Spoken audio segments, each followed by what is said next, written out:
If you still think Donald Trump controls every room he walks into, watch what happens when someone finally says no. By midnight, 3 international networks had cut into their regular programming to analyze the footage. By morning, the unprecedented exchange had been viewed 24 million times across digital platforms. By the following week, 2 witnesses had gone public, and the very concept of stage dominance had been permanently redefined. All of it started with a single, devastating move that George Clooney made at 10:47 p.m. on a Sunday night. The atmospheric pressure inside the Beverly Hilton ballroom feels entirely wrong for a celebratory gala, the air hanging heavy, thick, and undeniably electric. The brilliant crystal chandeliers overhead seem to cast a light that is too sharp, too clinical, bleaching the warmth from the faces of the industry's most powerful executives. George Clooney is already positioned at the primary presentation podium, his posture perfectly relaxed, his eyes scanning the room with the quiet, absolute control of a man who knows exactly what he holds. The floor director stands in the shadows stage left with his headset pushed entirely off his ear, sensing a massive deviation from the approved teleprompter script. There is no gentle hum of industry chatter, no clinking of expensive crystal. The complete absence of sound acts as a suffocating physical presence. Donald Trump's entrance is an exercise in claiming territory, his walk deliberate, slow, and heavy as he moves from the VIP wing toward the stage. He pauses just behind the secondary microphone, adjusting the lapels of his dark suit in a purely theatrical display of dominance before finally taking his position. The moment he plants his feet, he spreads his stance wide, physically expanding his footprint to own every possible inch of the camera's frame. His eyes lock onto Clooney with a flat, unwavering superiority, a gaze designed to shrink the actor's presence in his own industry's stronghold. He leans immediately toward the microphone, delivering his opening line with a smirk disguised as a casual observation. "I was told this was an important ceremony, but it looks like they had to rely on a mediocre talent just to keep the cameras rolling." He launches directly into a relentless verbal barrage, stacking his attacks in a deliberate rhythm designed to overwhelm the acoustic space. "Without me standing here tonight, this entire broadcast wouldn't even register a blip on the national ratings," he projects, his voice echoing sharply off the ballroom's acoustic paneling. He pivots seamlessly to a deeply personal dismissal, waving a hand toward Clooney while calling him just another overrated political forecaster desperately clinging to a microphone because he cannot accept that his era has passed. He claims total authority over the environment, loudly reminding the silent room that he dictates global policies, runs economies, and certainly does not need a lecture from a man who fled to France to avoid real American problems. People tune in because they want absolute winners, and quite frankly, there is nobody else on this stage who fits that description, he concludes, crossing his arms definitively. Through this entire onslaught, George Clooney stays completely, terrifyingly silent. He simply watches him, his expression an unreadable mask of absolute calculation. A prominent studio head in the third row nervously adjusts his collar, the collective tension in the room becoming a physical weight. The silence stretches out, turning Trump's booming rhetoric into a hollow echo chamber of his own profound insecurity. Then, Clooney finally moves. He shifts his weight slightly, leaning closer to his microphone, and when he speaks, his voice drops significantly lower, entirely devoid of theatrical projection. That was a performance, and it was convincing, but performances end, and this conversation is just starting. The ballroom instantly goes dead quiet, the air freezing in the lungs of every single attendee. The massive production screen behind them flickers to life, bypassing the gala's glossy graphics package to play a raw, unedited clip of Trump at a private fundraiser, casually dismissing international human rights violations as a necessary cost of doing business. It is a moment his team had previously spun as a misinterpreted joke, but displayed here in stark, high-definition silence, it lands like a physical blow. Clooney does not raise his voice. He simply asks a devastating question about how a man claiming absolute strength relies on the architecture of human suffering to sustain it. Trump immediately leans into his microphone, loudly denying the context of the video and calling it doctored, fake news, manufactured by a failing Hollywood elite. Clooney counters calmly, letting his denial hang in the dead air for a brutal 5-second pause before he quietly signals the control booth. A low murmur ripples through the back rows, a collective realization that the actor is not backing down a single inch. Clooney reaches slowly beneath the podium, moving with the deliberate precision of a surgeon operating on an exposed nerve. He places a plain manila folder on the polished surface, opening it to reveal certified transcripts of closed-door policy meetings, highlighting the exact moments where diplomatic safety was traded for personal political leverage. Trump's hand shoots across the space between them, an instinctual grab for the documents. Clooney stops him effortlessly, placing his palm flat and firm against the center of the folder.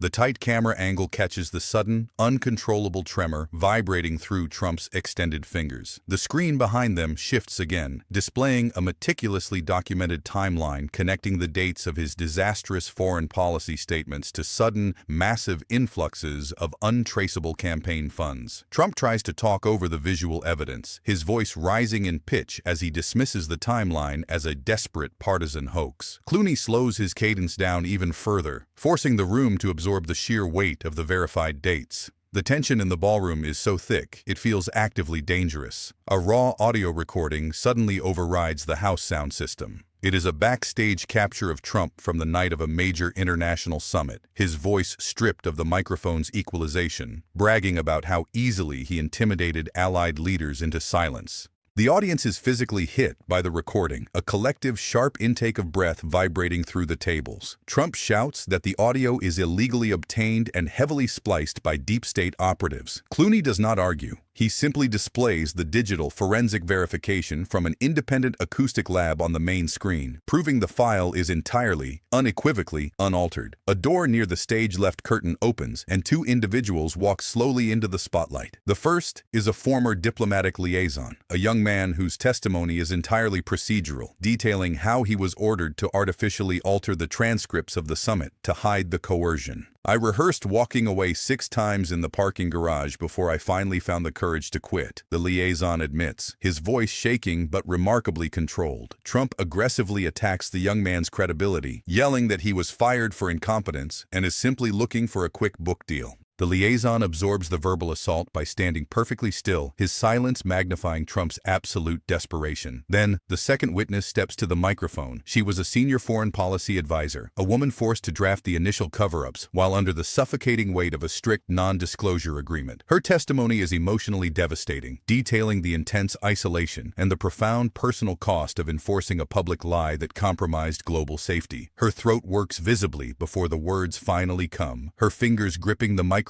stand until her knuckles are entirely colorless, a tear slipping down her cheek without her wiping it away. Trump leans forward, his face flushed dark red, shouting that she is a traitor betraying the loyalty of the administration. The advisor looks directly at him, her voice breaking but laced with absolute titanium. "I'm not betraying the family, I'm betraying a lie." The audience does not cheer or scream. They break. One person in the front row stands up, clapping slowly. Another joins. Within seconds, the room is consumed by a slow, deliberate wave of applause. Not for the Hollywood star, but for the truth, finally breathing in the open. The main screen splits in half, displaying the domestic policy timeline on the left and on the right, matching internal emails sent from an encrypted, foreign-hosted server detailing the exact strategy to silence the diplomats. The alignment is absolute and undeniable. Trump's denials shift frantically from screaming fake news to yelling that the servers were illegally hacked by foreign enemies, a desperate pivot that exposes the sheer, naked panic beneath his anger. His physical collapse unfolds across multiple, undeniable channels. His breathing becomes heavily audible, his chest rising and falling in rapid, shallow bursts that the lapel mic picks up clearly. His hands, previously gripping the podium, begin wiping frantically at the sweat pooling along his hairline. His posture slumps inward, his broad shoulders stiffening and shrinking as he leans away from the visual evidence on the massive screens. His eyes dart aggressively around the room, refusing to settle on Clooney, the witnesses, or the cameras, eventually going completely, terrifyingly blank. His jaw clenches so tightly the muscle jumps, working side to side in a silent, grinding panic. His verbal progression spirals from confident denial to accusing Clooney of an illegal ambush, dropping into a procedural complaint about network rules, attempting a weak burst of bravado about his poll numbers, and finally landing in total, absolute silence. Clooney looks at him, his expression entirely neutral. "You keep talking about power, but power doesn't usually need this much defending." Trump opens his mouth, but no sound comes out. The aftermath escapes the auditorium like a controlled detonation. Backstage, a veteran floor director stands completely frozen, his headset hanging halfway off his ear as he watches the monitors in stunned disbelief. Trump's lead communications aide is seen typing so frantically on his phone that autocorrect sends pure nonsense to the press pool for 3 straight messages. Trump storms down the exit corridor without a single word to his detail, moving the way a man moves through a house he knows is already engulfed in flames. Within 8 minutes, the first unauthorized clip hits the internet. Within 20 minutes, the confrontation is segmented into 12 independent pieces, each spreading at viral velocity. Cable news networks immediately cut into their primetime programming, their graphics departments frantically rebuilding the timeline with red arrows and annotations. Anchors replay the confrontation, allowing Clooney's thematic anchor word to sit on the screen for a full segment without adding their own commentary. Trump's counterattack begins hours later in a series of escalating rage posts, the capital letters increasing and the exclamation points multiplying with every single update. Yet, beneath every frantic denial, users reply with screenshots of the exact diplomatic emails proving the architecture of his lies. The public shift is instantaneous. People are no longer debating the politics of the summit. They are dissecting the psychology of a man whose entire facade shattered on live television. The advisor's testimony about betraying a lie becomes a global caption, trending worldwide as the definitive summary of the night. The story does not end with a sudden confession. It burns slow, a fire that cannot be contained by late-night tweets or legal threats. Because an architecture built on suffering only holds until someone finally refuses to look away. If this changed how you see power, hit subscribe. If it didn't, watch it again. The details you missed the first time are the ones that matter most. Notifications on. Next one drops soon.